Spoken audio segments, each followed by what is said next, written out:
చదువుకుందాం. పరిశుద్ధ గ్రంథంలో ఉన్నటువంటి వారు ఒక మాటను చదువుకుందాం. మత్తయి సువార్త 5వ అధ్యాయము 16వ వచనాన్ని చదువుకుందాం. మనుష్యులు మీ సత్క్రియలను చూచి మహిమ పరుచునట్లు వారి ఎదుట మీ వెలుగును ప్రకాశింపనీయుడి. అందరూ ఈ మాట శ్రద్ధగా విందాం. ఇక్కడ ఒక వచనాన్ని మనం చదువుకున్నాం. కొండ మీద ప్రసంగంలో యేసయ్య దగ్గర ఆయన శిష్యులు ఆయన దగ్గరకు అనేకమైన జన సమూహం వచ్చినప్పుడు అందరినీ ఉద్దేశించి ఒక చక్కని మాట పలికాడు. ఆయన ఏమని పలికాడంటే, మీ సత్క్రియలను చూచి పరలోకమందున్న తండ్రి మహిమ పరచబడినట్లు మీ వెలుగును వారి ఎదుట ప్రకాశింపనివ్వన్నాడు. ఈ రాత్రి రక్షించబడి ఆయన బిడలుగా జీవిస్తున్నటువంటి మనము మన క్రియలు ఎలాగున్నాయో మనము ప్రశ్న వేసుకోవాలి. యేసయ్య ఏ క్రియలు చేయమని చెప్తున్నాడంటే సత్క్రియలను చేయమంటా ఉన్నాడు. అమ్మ, ఏ క్రియలు చెప్పండి? సత్క్రియలు అనగా మంచి పనులు. అప్పుడే మన పరలోకపు తండ్రి ఏం చేయబడతాడట? మహిమ పరచబడతాడు. అంటే ఇప్పుడు మనము దేవునికి ఇష్టమైన క్రియలు చేయాలి. చాలామంది దేవునికి ఇష్టమైన క్రియలు చేయడం లేదు. అందుకే యాకోబు గారు ఒక చక్కని మాట చెప్పాడు, క్రియలేని విశ్వాసము మృతము అని చెప్పాడు. ఈ రాత్రి మనము క్రియలతో కూడినటువంటి విశ్వాసము కలిగి విశ్వాస యాత్రలో మనం ముందుకు సాగిపోవాలి. యాకోబు గారు ఎవరిని ఉద్దేశించి ఆ పత్రికలో రాశాడంటే అబ్రహాము గారి గురించి రాశాడండి. ఆయన సత్క్రియలు చేశాడు, విశ్వాసముతో ముందుకు సాగిపోయాడు. అందుకే అబ్రహాము గారు నీతిమంతుడుగా తీర్చబడ్డాడు. దేవునికి స్తోత్రం. అమ్మ, ఎలా తీర్చబడ్డాడు? నీతిమంతునిగా తీర్చబడ్డాడు. ఎంతగానో ఆశీర్వదించబడ్డాడు. చివరికి దేవునికి ఏమయ్యాడంటే స్నేహితుడైపోయాడు. అమ్మ, ఏమైపోయాడు? స్నేహితుడయ్యాడు. విశ్వాసులకు తండ్రి అయ్యాడు. ఈ రాత్రి మనము కూడా దేవునికి ఇష్టమైన క్రియలు చేస్తే మన క్రియలకు దేవుడు జీతాన్ని ఇస్తాడటండి. ఏమిస్తాడు చెప్పండి? జీతాన్ని ఇస్తానని చెప్తున్నాడు. ఆ వచనాన్ని చదువుకుని మనం ముగించుకుందాం. ప్రకటన గ్రంథము 22వ అధ్యాయము 12వ వచనాన్ని మనం చదివితే, ఇదిగో నేను త్వరగా వచ్చుచున్నాను, వాని వాని క్రియలు చొప్పున ప్రతి వానికి చుటకు నేను సిద్ధపరిచిన జీతము నా యొద్ద ఉన్నది. యేసు ప్రభు త్వరగా రాబోతున్నాడట. రెండవ రాకడలో ఆయన మధ్యాకాశమునకు రావు, నా యొద్ద ఉన్నదని చెప్తా ఉన్నాడు. ఆ జీతాన్ని ఎవరికి ఇవ్వాలని? మనకివ్వాలని. మరి ఆ జీతం మనం పొందుకోవాలంటే మనం ఏ క్రియలు చేయాలి? సత్క్రియలు చేయాలి. ఏ క్రియలు చేయాలి? సత్క్రియలు చేస్తూ పరలోకమందున్న తండ్రిని మనం మహిమపరచాలి. మహిమపరచాలంటే మన వెలుగును మనుష్యులందరి ఎదుట ఏం చేయాలంటే ప్రకాశింపనివ్వాలి. మన వెలుగు ప్రకాశింపనివ్వాలి. మనం వెలుగు సంబంధులం, రాజ్య సంబంధులం, పరలోక సంబంధులం. కనుక ఈ రాత్రి అలాగూ మనము మన వెలుగును ప్రకాశింపనిస్తూ ఉంటే మన క్రియల ద్వారా ఆ వెలుగు దగ్గరికి అనేకులు యేసయ్య దగ్గరకు రాగలుగుతారు, రక్షణలోనికి నడిపించబడతారు, అనేకులు దేవుని దగ్గరికి ఆకర్షించబడతారు. కనుక ఈ రాత్రి మన క్రియలు మంచి క్రియలుగా ఉండాలి, మంచి పనులు చేయాలి, దేవుణ్ణి మహిమపరచాలి. ఆదికాండము 4వ అధ్యాయము 7వ వచనంలో మనం చూస్తే ఒక ఆయన సత్క్రియలు చేయక తలెత్తుకోలేకపోయాడట. ఎవరంటే ఆయన కయీను. ఎవరు చెప్పండి? కయీను. దేవునికి అర్పణ తీసుకొచ్చాడు కానీ దేవుడు అంగీకరించలేదు. ఎందుకంటే అతని క్రియలు ఎలా లేవంటే సత్క్రియలుగా లేవు. అందుకే యేసయ్య అన్నాడు, నువ్వు సత్క్రియ చేస్తే నీవు తల ఎత్తుకుందువు, నువ్వు చేయలేదు గనుక వాకిట నీ కొరకు పాపము పొంచి ఉందని చెప్తా ఉన్నావు. నీ తమ్ముడు ఎక్కడ? అమ్మ ఏమని అడుగుతున్నాడు? నీ తమ్ముడు ఏమన్నాడు తెలుసు? అబద్ధం ఆడుతున్నాడు. నా తమ్మునికి నేను కావలివాడా.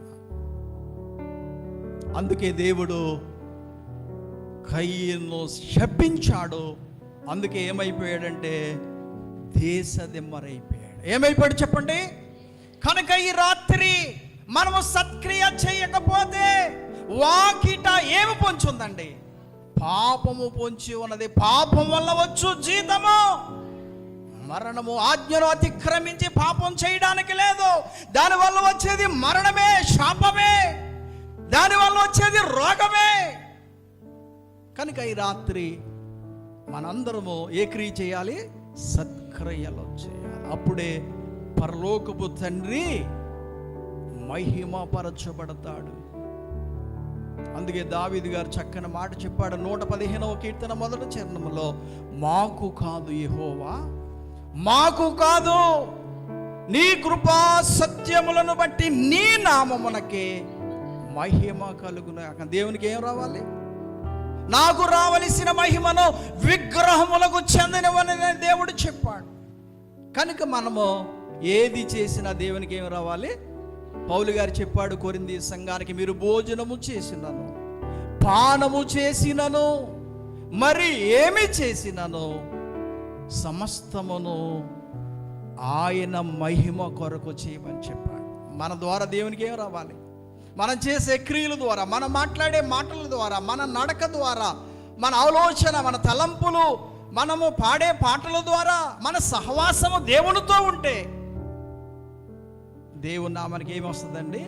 మహిమ వస్తుంది. 21 రోజు సేవకుడు ఎందుకు ఏర్పాటు చేశారంటే నీ క్రియలు సరవాలని, నీ ఆత్మీయ జీవితం ఎంతగానో ఎదగాలని, నీవు ప్రార్థనలో పట్టుదల పెరగాలని దేవుడు ఈ కూడికలను ఏర్పాటు చేశాడు. ఈ కూడికల్లో మన క్రియలు ఎలా ఉన్నాయో సరి చేసుకొని మనందరము దేవునికి ప్రియమైన పిల్లల వలె దేవుణ్ణి పోలి నడుచుకుంటూ ఆయన నామానికి మహిమ తెస్తూ ఆయన రాకడ సిద్ధపడి ఆయన రాకలో ఎత్తపడదాం. అటువంటి కృప పరిశుద్ధాత్మ దేవుడు మనందరికీ అనుగ్రహించి నడిపించును గాక. ఆమేన్. అందరూ లేచి నిలబడినట్లయితే ప్రార్థన చేసుకుందాం. యేసయ్యా, నీకు ఇష్టమైన క్రియలు చేస్తాను. నీ నామానికి మహిమ తెచ్చే బిడ్డగా ఉంటూ మనుషులందరి ఎదుట నా వెలుగును ప్రకాశింపనిస్తాను ప్రభా. చీకటిలో ఉన్న నన్ను ఆశ్చర్యకరమైన నీ వెలుగులోనికి నడిపించావు. నీ కృప కొరకే వందనాలు, నీ ప్రేమ కొరకే వందనాలు, నీవిచ్చిన రక్షణ కొరకే వందనాలు. యేసయ్య మీరిచ్చిన స్వస్థత కొరకే వందనాలు. ఏమిచ్చి ఎంతిచ్చి నీ రుణాన్ని నేను తీర్చలేను ప్రభా.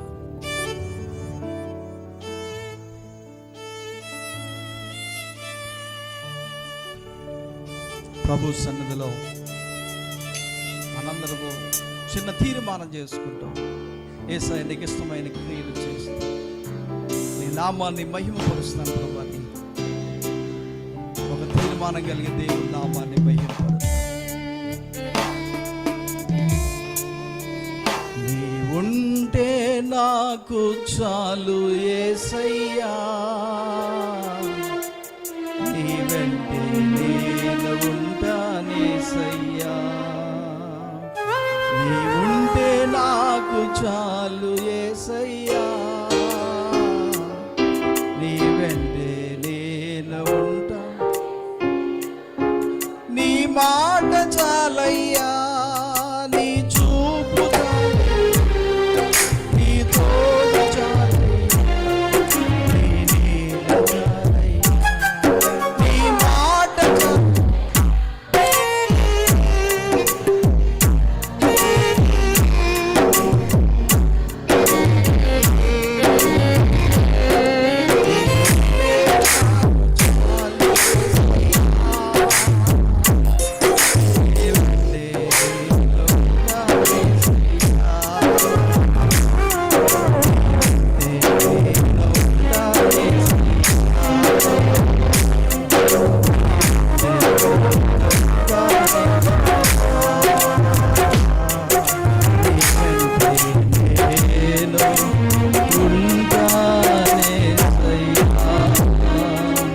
పరిశుద్ధుల ప్రేమలు తండ్రి, నీ పరిశుద్ధ నామానికి వందనాలు. నీ బిడ్డల హృదయాల్లో మీరు విత్తన వాక్యము కొరకే వందనాలు.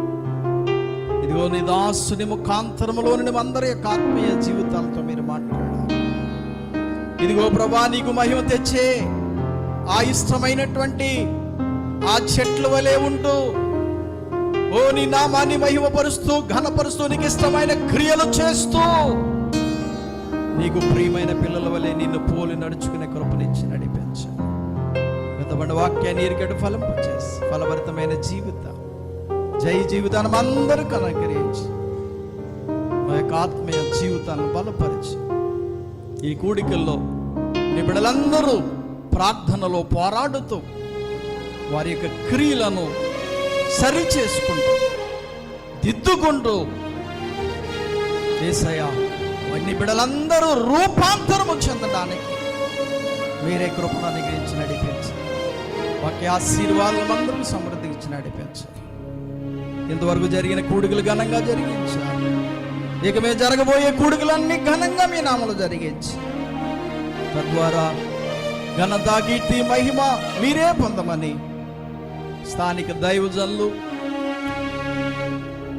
జాన్ మోజెస్ సయ్య గారిని, పాస్టర్ వారికి ఇచ్చిన బిడ్డలను, పెద్దమ్మ గారిని, వారికి ఇచ్చినటువంటి 3 బిడ్డలను కూడా దీవించండి.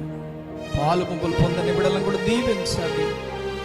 ఇదిగో సంగీతాన్ని అందిస్తున్నటువంటి, సౌండ్ ఆపరేట్ చేస్తున్న బిడ్డలను, లైవ్ ఇస్తున్న బిడ్డలందరినీ దీవించి, ఈ దీవెన ఆశీర్వాదం అందరూ సమృద్ధికి ఇచ్చి, తద్వారా మీ నామమునకే మహిమ తెచ్చుకోమని యేసయ్య పరిశుద్ధ నామమున అడిగి వేడుకొనుచున్నాము పరమ తండ్రి, ఆమేన్.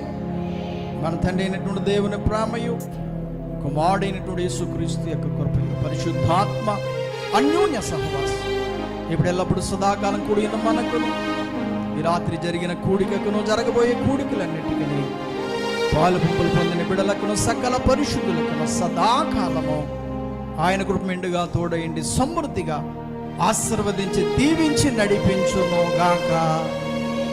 ఆమేన్, ఆమేన్, ఆమేన్.